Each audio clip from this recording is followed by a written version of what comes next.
কে আসিয়া আসিয়া এই স্লোগানে উত্তাল এখন পুরো বাংলাদেশ।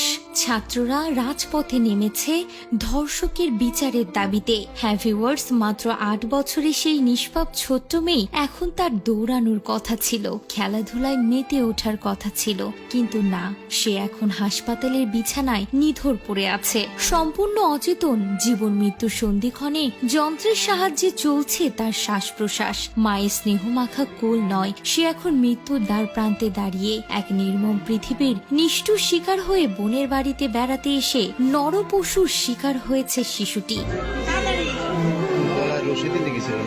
২৪ ঘন্টা পার হলেও তার জ্ঞান ফেরেনি। গোটা দেশের মানুষ তার জন্য প্রার্থনা করছে, জানাচ্ছে প্রতিবাদ। তুমি কি আমি কে, আসিয়া আসিয়া।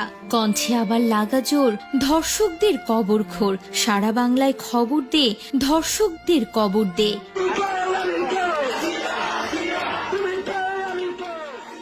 সবাই প্রতিবাদ করলেও সেই প্রতিবাদ দেখার জন্য এখনো উঠে দাঁড়াতে পারেনি মেয়েটি। কোনো আশার আলো দেখা যাচ্ছে না।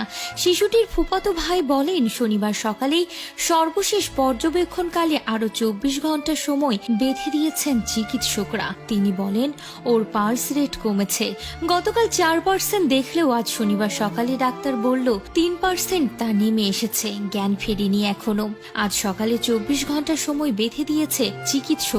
ওনারা জানিয়েছে ২৪ ঘন্টা না গেলে কিছু বলা যাচ্ছে না, তবে অবস্থা অবনতির দিকেই যাচ্ছে।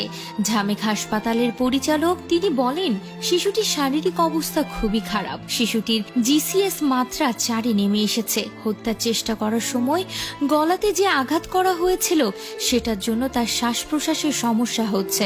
শরীরে জ্বর আছে এবং নিউমোনিয়ার সম্ভাবনা রয়েছে। আপনারা সবাই তার জন্য দোয়া করুন। এদিকে হাসপাতালের বিছানায় চিকিৎসা চলছে ৮ বছরের শিশুটির। কথা বলছে না, নাড়াচড়াও নেই।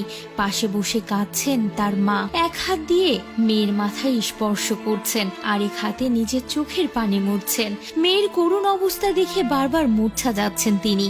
এর আগে অচেতন অবস্থায় শিশুটিকে গত বৃহস্পতিবার সন্ধ্যায় ঢাকা মেডিকেল কলেজ হাসপাতালে ভর্তি করা হয়। অবস্থার অবনতি হলে শুক্রবার রাতে শিশুটিকে লাইফ সাপোর্টে দেয়া হয়। এখন এই শিশুটির জন্য সকল স্টুডেন্টরা রাজপথে নেমেছে। সোশ্যাল মিডিয়ায় শুধু স্টুডেন্ট নয়, সকলেই প্রতিবাদ জানাচ্ছে। স্লোগানে মুখরিত হয়েছে, তুমি কে আমি কে, আসিয়া আসিয়া। আমার বোনের কান্না আর না আর না। তো ভিউয়ার্স, এই ধর্ষকদের বিচার কি আমরা দেখে যেতে পারবো?